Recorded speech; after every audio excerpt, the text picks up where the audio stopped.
Hi hello नमस्कार सगळ्यांचं नवीन एका व्हिडिओजमध्ये स्वागत आहे. केरळमध्ये बघा असा पाऊस आता हा चालूच आहे. कंटिन्यू 10 ते 12 दिवस ना असा पडतो आणि नंतर एखादा दिवस ना थोडासा उघडतो.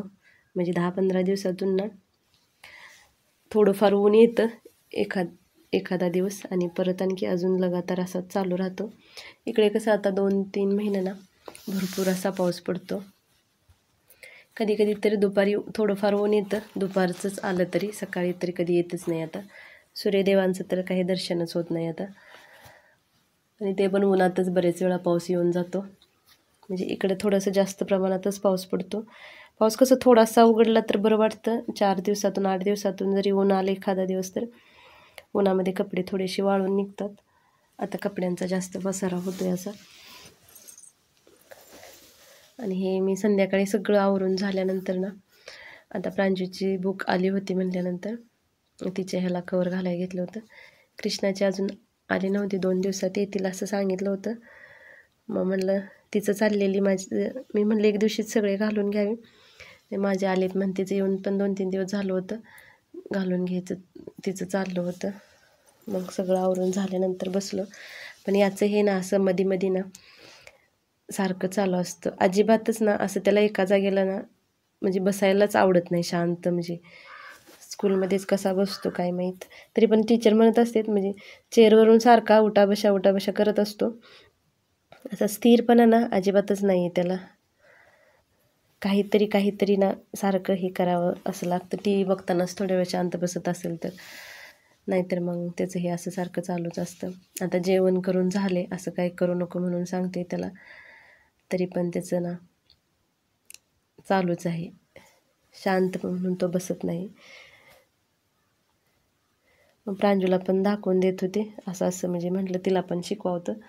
ते काय अवघड नाही कवर घालायचं, पण थोडंसं दाखवलं की मग नेक्स्ट टाईम म्हटलं तू घातलं तरी चालते. अशा छोट्या गोष्टी शिकवल्या ना कसं आपल्याला पण थोडंसं बरं होतं आणि मुलं पण शिकून निघतात. आणि हा बघा आता खाली मुंडी वरती पाय असं त्याचं हे चालू होतं.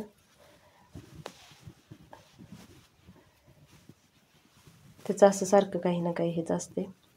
तो म्हणतो तर मला पण शिकव, पण त्याला काही नाही जमत अजून हे करायला. पण तिनं आज घातलं, एकाच नोटला घातला पण घातला. पिना तरी माराय शिकव म्हणून हे करत होता, पण त्याच्याकडून पिना पण बसत नव्हत्या. असं स्टॅपलरनं पिन मारली ना पॅक बसतेत. आणि हे कवर कसं वॉटरप्रूफ असते, त्यामुळं पाणी वगैरे सांडलं तरी पुस्तक ओली होत नाही.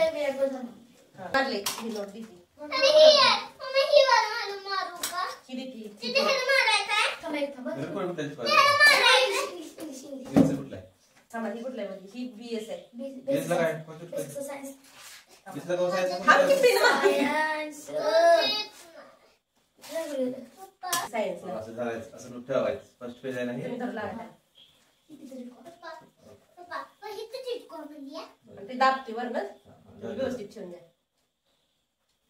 इंग्लिश आहे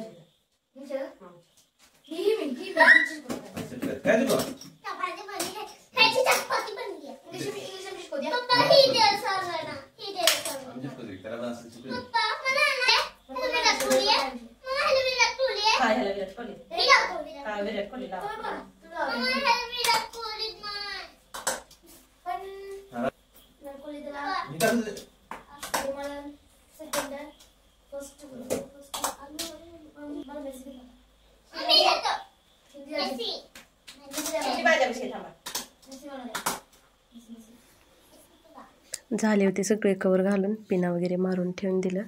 आणि हे प्रांजूला ना आता आम्ही जिथे राहतो कुताळीमध्ये तिथल्या पंचायतमधून ते मेंबर आले होते. त्यांनी हे सन्मान आणि दिला होता तिला. ते पंचायतचे मेंबर आणि ते आलेले होते, घरी येऊन गेले होते. आणि हे मी मुलं स्कूलमधून आल्यानंतर आज आता सकाळी नाश्त्याला पोहे बनवलं होतं, त्यामुळं मग आता त्यांना हा दुधातला शिरा बनवायला घेतला होता. असा बनवला ना मुलं आवडीनं खातात दुधातला शिरा. त्याच्यासाठी काय केलं, अगोदर रवा मी भाजूनच ठेवते, नंतर थोड्याशा तुपामध्ये थोडंसं ड्रायफ्रूट्स भाजून घेतले, त्याच्यामध्येच थोडासा रवा पण भाजला परत एकदा. आणि दुधाला उकळी आल्यानंतर त्याच्यामध्ये हा रवा घालून घेतला. खूप छान अशी टेस्ट लागते. कृष्णाला तर अगदी जास्त आवडतं, बाकी राहिला तर तो रात्री पण परत तो तेच खातो. फक्त दूध घातलं तरी चालतं किंवा अर्धं दूध अर्धं पाणी घातलं तरी चालतं. मुलं जर दूध खात नसतील तर मग तुम्ही दुधामध्ये नुसत्या केला तरी पण छान चव लागते. त्याची थोडीशी ना खव्यासारखी चव येते. आणि याच्यामध्ये साखर ना अगदी कमी प्रमाणात घालायची. मी आता 4च चमचे, लहान चमचे आहे तो, ते घातले होते तेवढ्यासाठी. म्हणजे तेवढं गोड, कमी गोड हा शिरा छान लागतो. आपण साधा करतो पाणी घालून, त्याच्यामध्ये कसं साखर जास्त प्रमाणात घालावी लागते, तसं याला नाही घातले तरी चालते, चव लागते. आणि दूध पूर्ण आटल्यानंतर साखर घालते. आणि साखरचं पण नंतर साखर घातली कसं थोडंसं पातळ होतं, नंतर परत ते आटल्यानंतर परत मग थोडंसं वरून थोडंसं तूप घालते. वरून तूप घातले ना शिऱ्याला खूप छान चव लागते. आणि नंतर मग मुलांना आल्यानंतर नाश्ता दिला.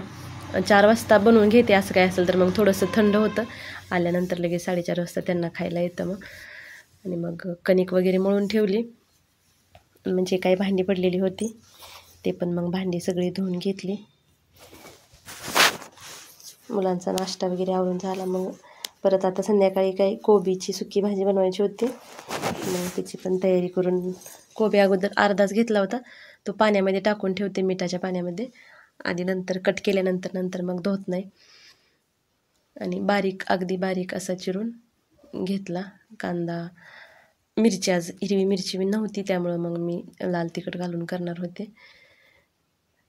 पण बारीक चिरले की कसं होतं, पाणी न घालता मग शिजला जातो. पाणी न घालता अशा सुक्या भाज्या बनवल्या की भाज्यांना थोडीशी म्हणजे चव येते. नंतर कांदा पण एक बारीक कट करून घेतला.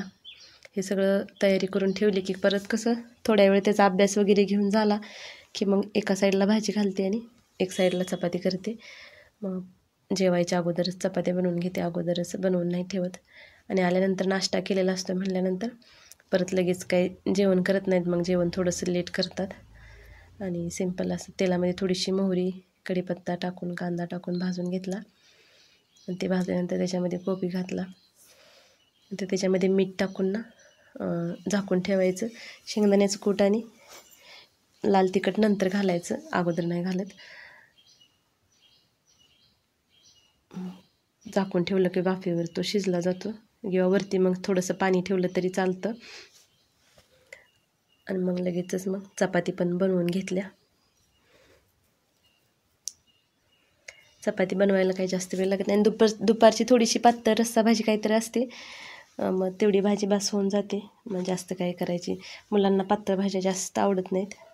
सुकी असेल तर मग ते फक्त सुकीच भाजी खातात. त्यामुळे मग संध्याकाळी परत दुसरी पातळ भाजी काही करत नाही. मग एक सुकी भाजी, दुपारची थोडीशी पातळ भाजी, असं होऊन जातं. आता कोबी पण शिजला होता आणि चपाती पण झाल्या होत्या. तर कसा वाटला व्हिडिओ कमेंट करून नक्की सांगा. आणि चॅनलवरती जर नवीन असाल तर चॅनलला सबस्क्राईब नक्की करा.